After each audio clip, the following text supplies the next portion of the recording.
The Cursed Mirror. The old manor sat at the edge of a forgotten village, its dark silhouette looming in the night. The house had stood for generations, passed down through bloodlines of the same family, untouched by time. Inside, the dust-covered furniture seemed to whisper of memories long buried, and the air smelled of must and decay. Lena had inherited the manor after her great-aunt Agnes died under mysterious circumstances. She had never been close to the woman. Agnes was a recluse, always locked away in her study, and the stories about her odd behavior were the stuff of local legends. Yet, when Lena received the letter, there was one thing that piqued her interest more than the property itself: a large, antique mirror. The letter was short, cryptic. "The mirror has chosen you. It is time for you to understand what I could not." Lena was puzzled, but the allure of the manor and the strange inheritance was too powerful to ignore. She packed up her life in the city and moved into the manor, eager to start anew, unaware that she was stepping into a nightmare. On the first night, after unpacking, she found the mirror. It stood tall in the hallway, its frame dark and ornate, twisted vines carved into the edges. Its reflective surface seemed almost alive, like it was waiting for her. Despite the unsettling feeling that crept up her spine, Lena was fascinated. She stepped closer to inspect it. As her fingers brushed against the cool glass, a strange shiver ran through her body. She pulled her hand back quickly, chalking it up to the chill of the old house. But when she looked into the mirror again, her reflection didn't seem quite right. It was subtle at first, a flicker in the glass, an imperceptible shift in her posture.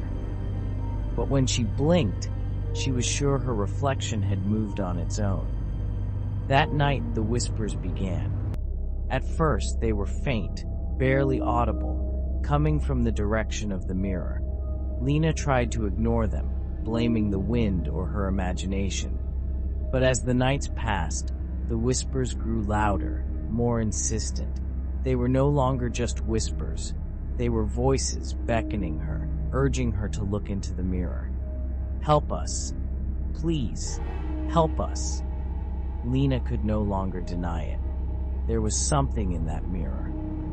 But what? And why her?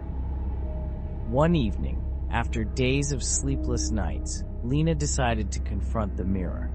She sat in front of it, determined to face whatever was tormenting her. The room was quiet, save for the low hum of the wind outside.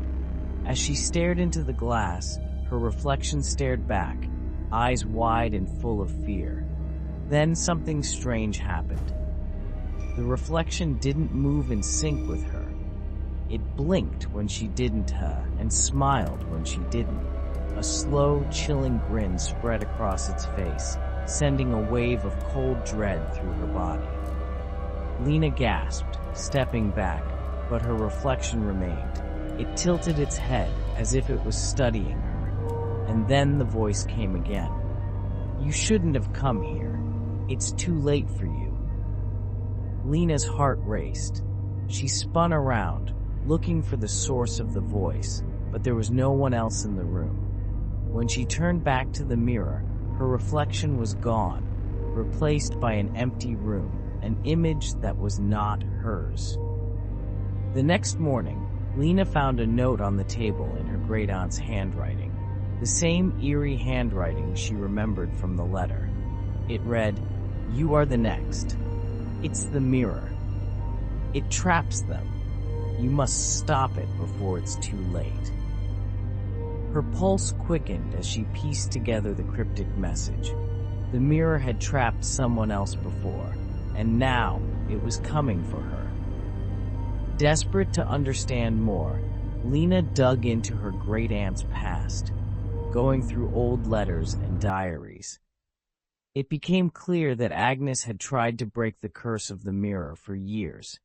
It had once belonged to a long-dead ancestor, a cruel man who was said to have dabbled in dark magic. The mirror had been his gateway to the spirit world, a tool that allowed him to trap souls within its glass. Each soul became part of the reflection, eternally bound to the mirror, and now it was calling for Lena. That night, the reflection began to change. Lena woke to see the mirror glowing faintly in the dark, a pale, sickly light emanating from within. The voices were louder, urgent. She walked toward the mirror, her footsteps heavy with dread. As she neared, the whispers turned to screams, screams of agony and terror, as if the souls trapped inside were begging for release. But when she looked into the mirror, she didn't see herself anymore. She saw them. Faces of people she didn't know, men, women, and children, all trapped behind the glass, their eyes wide with fear. And then, through the chaos of their tortured faces, she saw something else, a figure, dark and menacing, standing behind her in the reflection. A shadow reaching out for her. It was the cursed ancestor. He was reaching through the glass, trying to claim her soul. Lena turned and ran, but the mirror seemed to follow her, its whispers growing louder, more frantic. She knew what she had to do. She grabbed a heavy chair and hurled it at the mirror, smashing the glass into 1,000 pieces. For a moment, the house was silent. Then a final scream echoed through the broken glass, and the silence was absolute. Lena collapsed to the floor, breathless, terrified. The mirror was gone. But the chilling thought remained. What had she truly released? And was it truly over?